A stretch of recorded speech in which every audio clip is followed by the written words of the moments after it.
Hello, readers!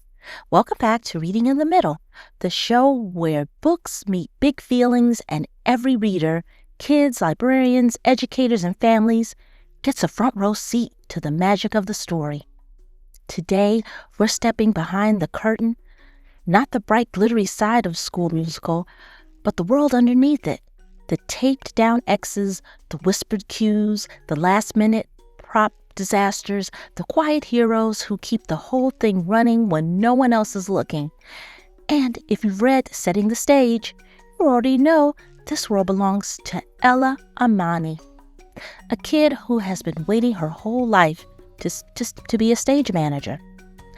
But the crew she's given, a rule breaker, a shy sixth grader, a kid who grew up on a boat, and a best friend who suddenly feels miles away.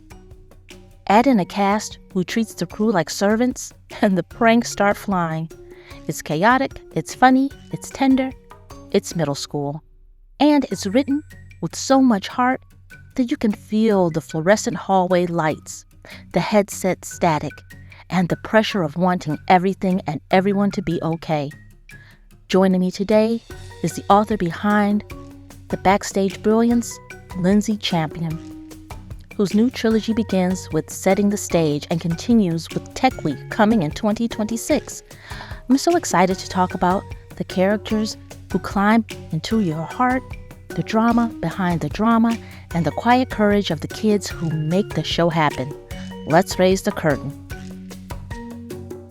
Lindsay, hi. Welcome to Reading in the Middle. How are you today? Hi, I'm doing great, Anisha. How are you? I'm doing great too. Thanks for asking. Lindsay, first, I would love to begin with this. So, when I finished the book, I kept thinking about Ella and how she's been waiting her whole life to stage manage this musical. And there's something so earnest and also hopeful about her wanting to do this. What drew you to her, and what made you want to write a story about a kid who takes responsibility seriously, even when it feels too big for her? Yes, well, there's a lot of autobiographical elements to that because I was definitely that kid. So Ella is this sort of very passionate theater fan who has been waiting ever since she saw the national tour of Wicked with her dad for her birthday when she was 9 to stage manage a show because she just wants to be the maker of the magic because, you know, essentially the stage manager is the person who is getting to coordinate how all of the backstage pieces and onstage pieces too move together. And I, as a kid, had very similar big dreams like that. And after seeing a lot of theater productions with my parents, felt the same way. I was just like, not only it wasn't enough to just be an audience member, I wanted to be as involved as I possibly could, even though, you know, sometimes middle schoolers don't get to have that big of a role in a production necessarily. So I was really excited when my editor and I were starting to work together to come up with the idea for what this show was going to be like. And can we suspend a little bit of disbelief and make it sort of a larger scale production than might often happen in many middle schools? Because, you know, usually they don't typically have middle schoolers all running each element of the stage crew, of the lights and the soundboard and everything. But to be able to suspend this disbelief was very exciting to me because as a kid, I just had, you know, all of these questions about what is going on back there and, you know, what does happen? Like, how do all those lights suddenly come on just at the right time? And who gets to, you know, push that button and who controls all of that? So I think it was really exciting for me to get to really channel all of that big middle school, you know, energy into Ella and her desire to run this production. Yeah, it's so exciting to be able to see that on the page because, you know, getting to hear from theater fans who are reading it and are like, I, you know, am in my production of Annie, and you know, we're so excited, and we're in Tech Week right now, and you know, just getting all of those big feelings, and you know, I'm excited to get to work alongside other readers during this time who are maybe working on their own shows. Yes, when I was in college, I volunteered at a community theater. And it was so Oh, much fun wonderful. being behind the scenes. I was the wardrobe mistress, but it was fun working with the set designers and the lighting crew and during the rehearsals. And when the show was live, it was this energy. And so I felt that by reading your book. And I loved how different each crew member is. You know, you have Willow doing the crew instead of detention, Yes. Sebastian, who is quietly surviving sixth grade, Kevin, who is wonderfully unusual, homeschools on a boat Yeah. background, and Levi drifting away in that painful, quiet middle school way. How do you think about bringing this mix of kids together, or how did you think about that? And what did you want readers to understand about kids who don't immediately look like a team but become one? Yes.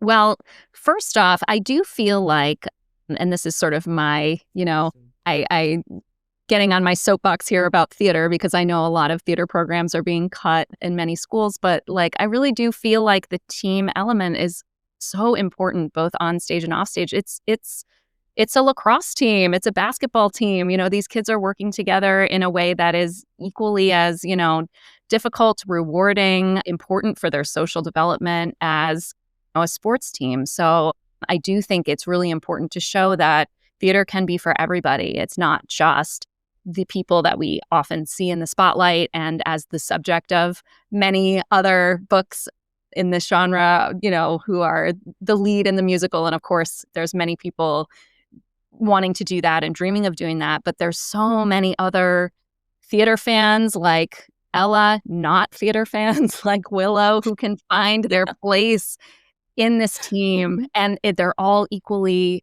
crucial to the show, which is really cool because I remember as a kid just feeling like I worked in I used to do children's theater during the summers, and I would do school plays. And then, as I got older in high school, I started doing internships over the summer. One summer, I got to do an internship at Princeton Summer Theater's summer theater program, and watching all of those kids working together and seeing how a director, they help each other. What the director would be painting the set, and the set designer would be helping hem one of the costumes, and it would all come down to this sort of last minute, like, can we make it? Can we do it? And I just think there's nothing more team building than getting to work together with a bunch of different people with different interests who all have the common interest of wanting this show to succeed.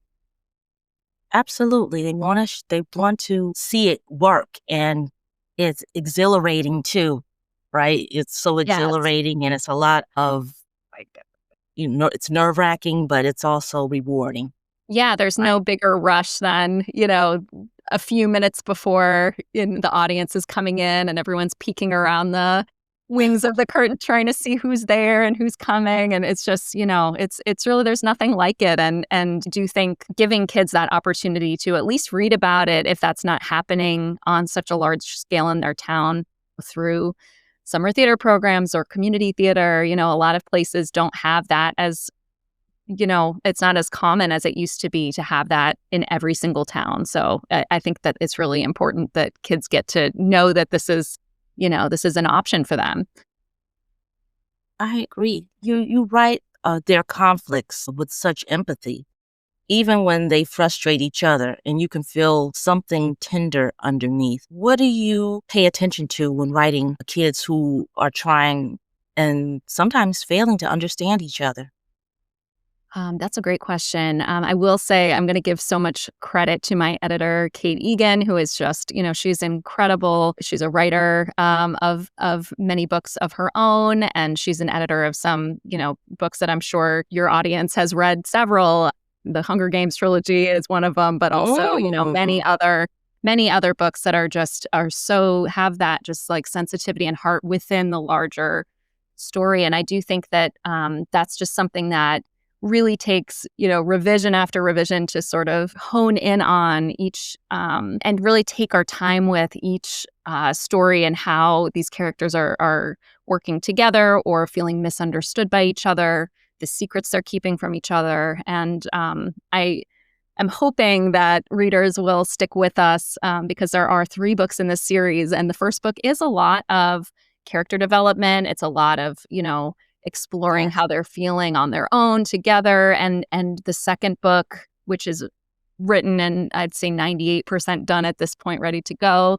I just got the advanced copies in my hand the other day and was so excited. Like, it's just so fun to get to have that runway to then fly with these characters because everybody now has a deep understanding of who they are and what's important to them. Levi has this real difficulty he has his birth family who he wants to reconnect with. He's in a foster family who is distant cousins, and they are also working on the show with him. He has his best friend he lives next door to. A little bit of jealousy there about how strongly and closely knit her family is. And I do think that adding those layers, even though it's not directly related to the show, the fact that I have time to do that in the first book is going to make the second and the third book. The second book is called Tech Week, and that one is coming out in June 28th. And then the third one is still being worked on. I was just actually working on it this morning. Yeah, the first draft of that is still in the works, but it's just so fun to get to now really get the show underway and, get to opening night, and all the fun and hijinks that comes with it is now so much bigger because we know who these people are. And there's a moment in the book where the cast starts treating the crew like servants, and then Yes. the pranks begin. So as a reader, I felt that sting. Why was it important for you to explore the power imbalance that can happen in middle school and in theater? Yes, and I would hope, I don't know if you had this experience when you were working on the wardrobe. I really hope you didn't, because I think, as we get older, hopefully there's a little bit more maturity involved in understanding that, every job is crucially important that goes on behind the scenes. But I think with middle schoolers, you can sometimes get, especially because there is, in our culture, especially, there is this sort of focus on the star, and, the person who is the lead gets the most, gets all this attention and accolades. It happens, with movie stars and influencers now in our culture. So I do think that, it's kind of tricky, especially for kids of this age, to remember that just because they're the star doesn't mean that, everybody else is beneath them. And, I think the crew comes in with a very strong sense of self and understanding of, in this book, understanding of what they do is extremely important to the way the show runs. There would be no show without them.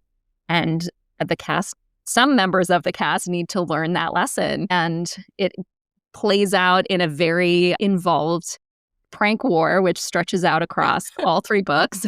But they do, I'm hoping they're going to get there, because of course the third book isn't written yet. Maybe they won't learn it, but I think they're going to learn that working together, there's everything is better when you can work together. And that's really the theme of, all 3 books across the long arc of these books, is that without teamwork, it's not going to work.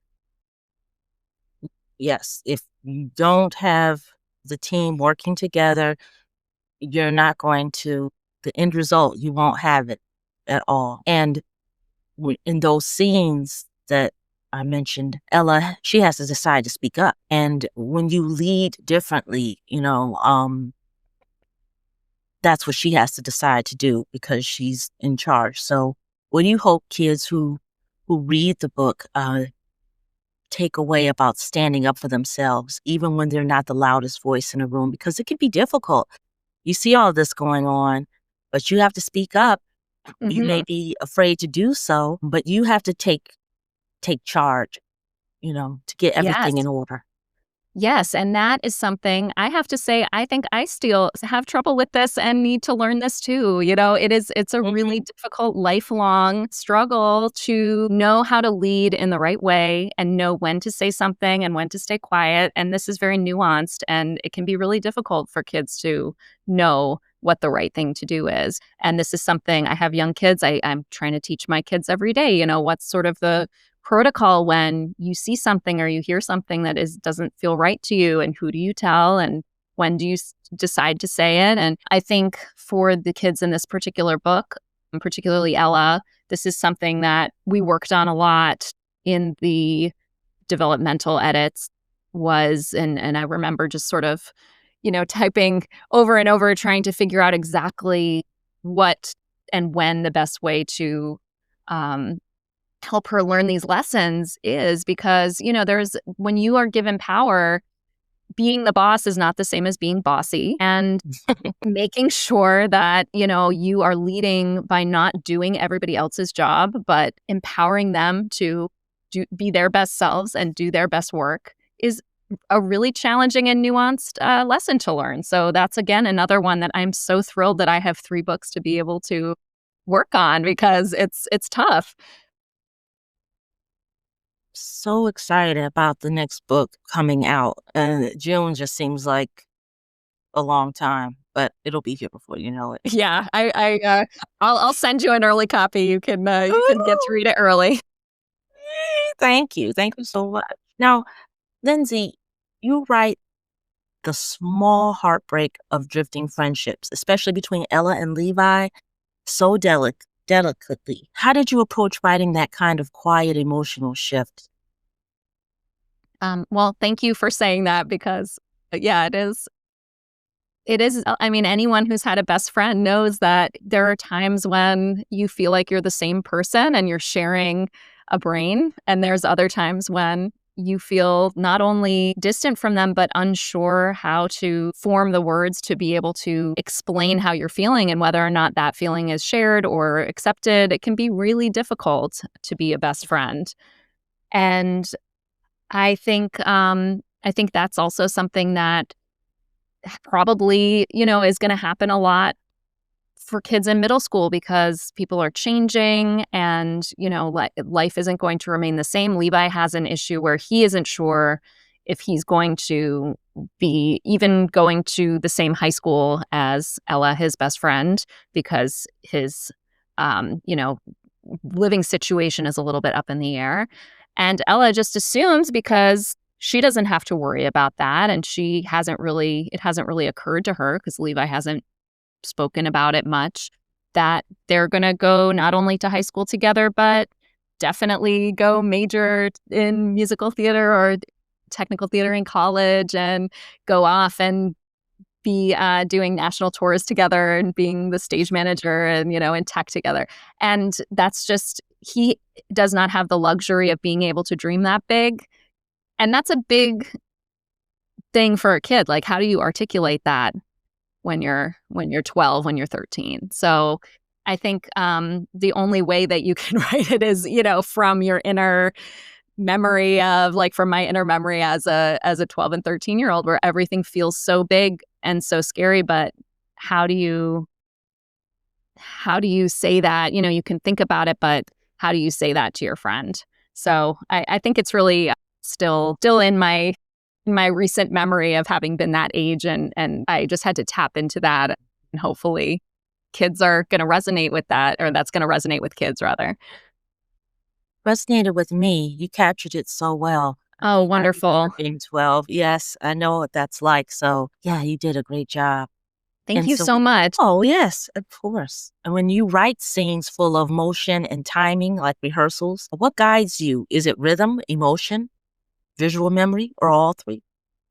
Oh boy. I do think those were the scenes that are full of kids that have, 5, 10 characters. I was feeling really worried that any reader, but especially a kid who maybe, is still getting used to reading at this level, maybe is going to get confused by how many characters there are, what's going on. There's 4 rotating perspectives, and I was feeling worried about that. So what I did is I reached out to a group of kids I actually went on my local parenting message board and asked if there were any kids that were interested in theater that might want to read an early draft of this book. And they were all in the age range 10 to 14.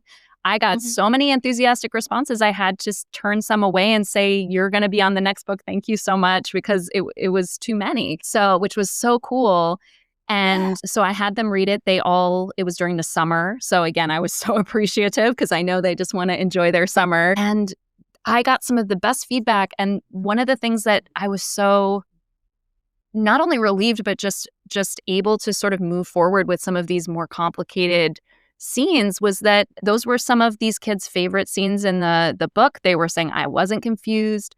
I totally was able to follow the characters and their dynamics, and that was not an issue for me. And it just kind of freed up my ability to feel excited to be able to write those scenes. And I do think, like you said, rhythm is important because we do have, like you were saying, Kevin, who lived on a boat, who's homeschooled, is anytime he is putting a line in, it is going to have his sort of, unique perspective as part of his response. And like, I think just that shorthand of being able to, everybody has a point of view about what's happening. Willow is not participating. She is not about whatever anybody is proposing. So between that and, I've started to sort of embrace the chaos in that way where even, in the new books, Tech Week that's coming out, it starts to get even more complicated because now we have costumes. We have people on stage and people off stage and people sitting in the audience watching sometimes. It's so much that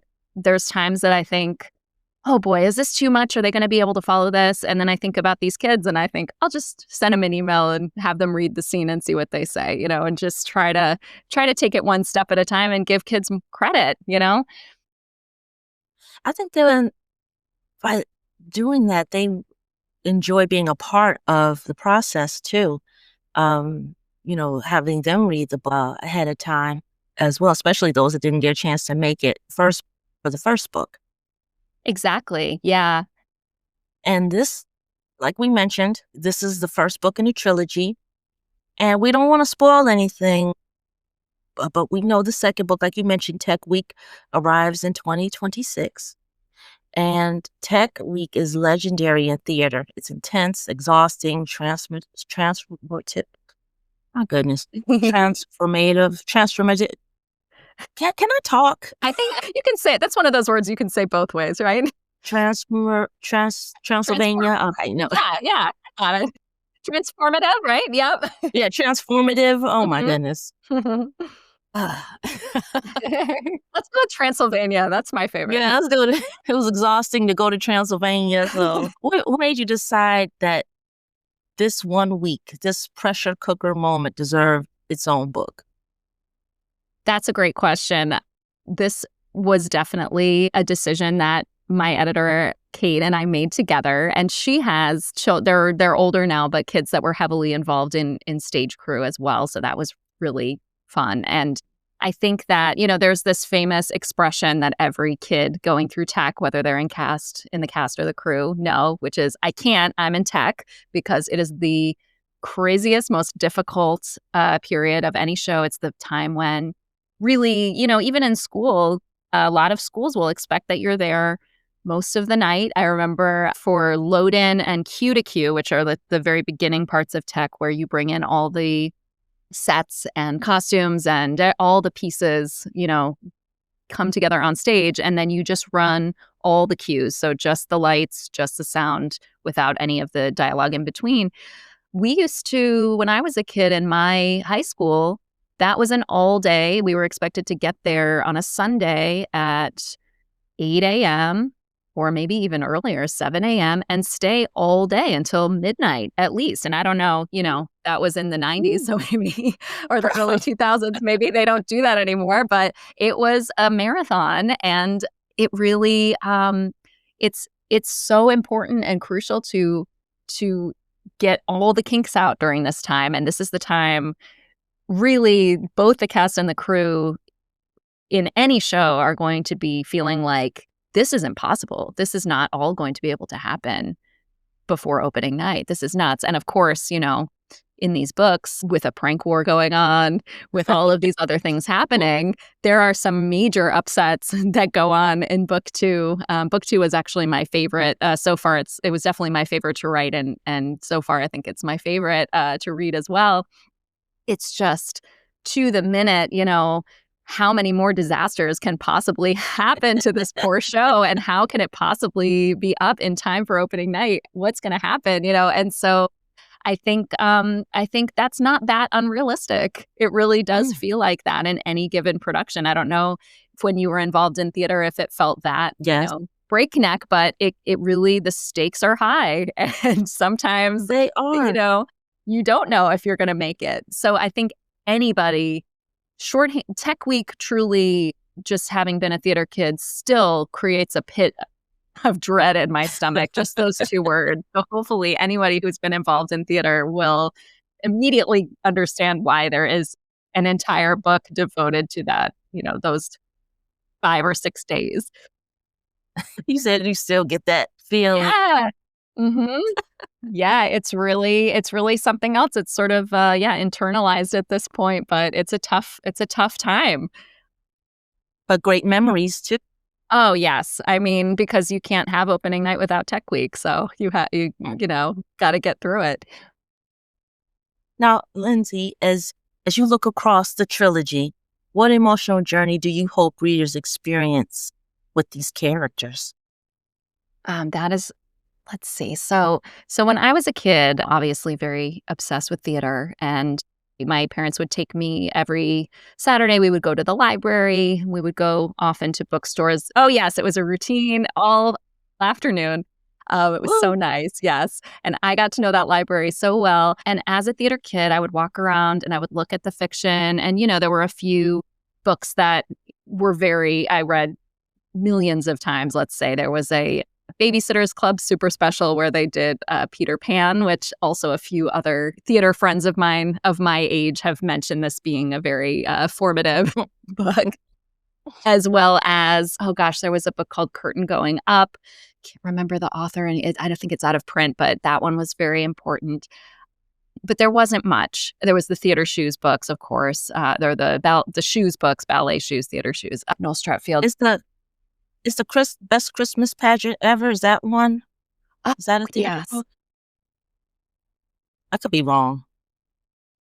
I don't know. That one was not, I think I remember the title. That one was not one that I was into at the time, but it very well may have been on the shelves as well.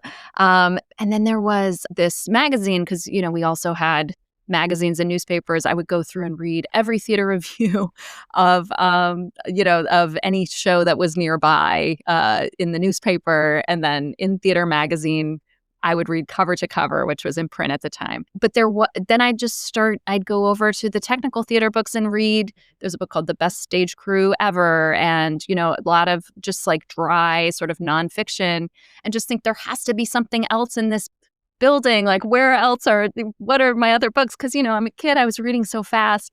So I think that's really what I want. I want that kid that walks into the library or walks into the bookstore to see this book and just gasp and be like, this is exactly what I wanted to read today, and I just am hoping, even if it's 1 in 100 kids, that gets that feeling, that's who I'm writing this series for. And, just knowing how popular the Wicked movie has become, and, how many drama clubs throughout the country and the world there are currently putting on productions. I'm hoping that, there's a lot of kids that'll gasp when they see it in the library or the bookstore. We'll see. But I think I'm hoping that these kids can really take this book and use it not only as an escape or some excitement for a topic they love, but also really learn about what it takes to put on a show if they're not currently involved in one. It will get them motivated to want to be in the theater behind the scenes or in front of the scenes as well. But I think that will get them, like, plant a little seed in there that says, "Oh, I want to do that." I hope so. Yeah, I hope so. Now, for educators and librarians who listen to the show, because they do, what conversations do you hope they'll have with readers who pick up setting the stage? What themes feel the most alive for classroom or book club discussion? I do think that teamwork is right up there, because there is just such a, I was this kid too, where you would never find me on the lacrosse field. You would never find me playing softball. I was not coordinated. And, I was into dance, but it didn't really feel like a team experience to me. I didn't really get involved in that way. And really the two things in school that I found all of my friends, I found that camaraderie it was theater and it was choir, which is, also sort of a team activity in its own right. And I do think there's a lot of kids, especially kids who are not necessarily, there's the one who wants to be front and center and can sing really well and, wants to act. But then there's a lot of kids who might be wanting to get involved in something but are too shy. They want to be behind the scenes, or they're really interested in maybe the more technical elements. Lighting design is incredibly similar in some ways to coding and to, like if you're really into computers, you're probably going to love running the soundboard or the light board. There's so many things in common. So I do think maybe for librarians who are seeing these kids who are not quite finding their group yet, their crew, so to speak, this could be a great way to show them, like, there's not just the singing and dancing. There's so many other pieces to this puzzle that you can be involved into. Okay, Lindsay, here we go. It's time for our lightning round. Okay. Are Oh you boy. ready? I'm ready. I don't know why I do this to my guests. I've listened to this podcast. I'm ready to go. I've got it. Good. I'm a Here we go. listener. I'm ready. Thank you. Okay, here we go. A role backstage you would want to try. Oh, I've done many of them. So let's see what's one I haven't. I've never done wardrobe. I'd love to do it. It's fun. I can't really sew, so I probably should learn to sew. But besides that sounds amazing. It's a blast. I had to sew. Well, who cares about me? This is I care. lightning round. care. I had to sew like 10 costumes for a Christmas play that the community theater that we did, and they all were elves, but they were shaped like globes, and I had to sew each of those. So I had to take hangers, and I had to get the fabric. I know how to make a globe for a little kid. Wow. So it was fun, but it was challenging. And I was in my 20s when I did that. So I was up all night doing that. I bet. Lots of late nights in theater, I have to say. That sometimes, the time doesn't exist. Wow. Yeah, doesn't. That sounds really hard. But it was fun at the end. The kids they had a great time, but I enjoyed my time doing that. And I was just a volunteer, and I loved it. Oh, that's wonderful. A middle school musical you would love to see on stage. Oh, boy. That's such a good question. Let's see. Middle school musical. You know what? I have never seen a production of Hairspray done by kids, and I think that would be really good. Yeah. I would like to see that, and I think middle school could do it. I agree. That would be great. That would be fun. Yes. Mm-hmm. A character in the book who surprised you. Sebastian is taking, I'll just say Sebastian is coming front and center in book 3 in a big way. And I'm very excited to see how he both surprises me as I write it and also surprises you guys because he's something very special. He is. A book you think every middle school reader should find on their library shelf. Ooh, that's a really good one. I'm going to say I really loved, there's a series, the Mango series, and the second book is Summer in the City by Franceswell Hyman. Have you read that? I loved that book, and I have not seen it in our local library, so I'm going to request it. Yes, request it. Okay, that's about a girl putting on a show off Broadway. I just wanted to tell our listeners, if you go to your library and you can't find a particular book, especially this one, always ask your library staff. They can order the book, and it doesn't take long, and we can request it for you. So don't give up. If you go and you can't find it, don't say, I'm leaving. Don't do that. Just go to the service desk, and ask. Yeah, Um, that one was very good. Summer in the City.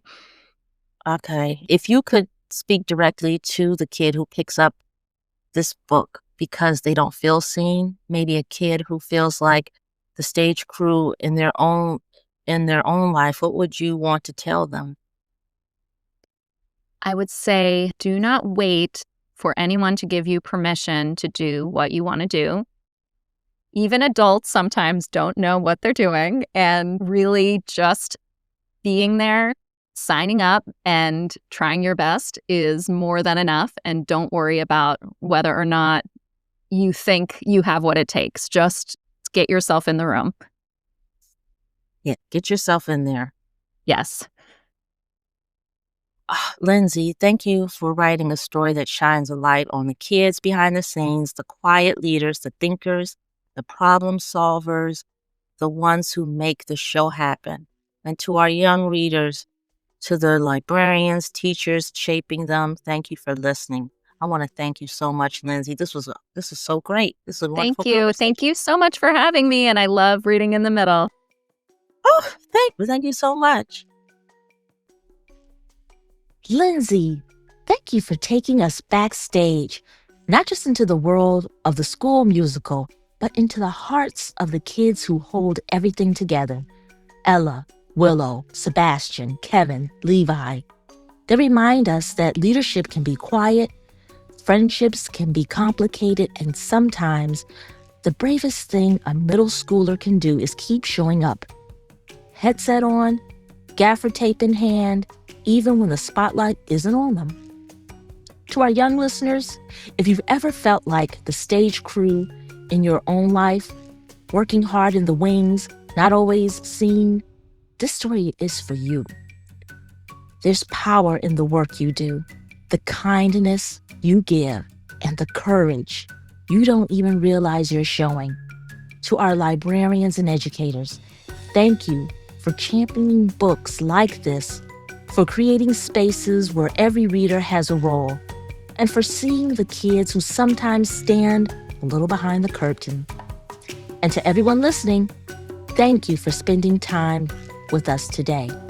I'm Anisha Jeffries, and this is Reading in the Middle. Until next time, keep reading, keep imagining, and remember, backstage or center stage, your story matters.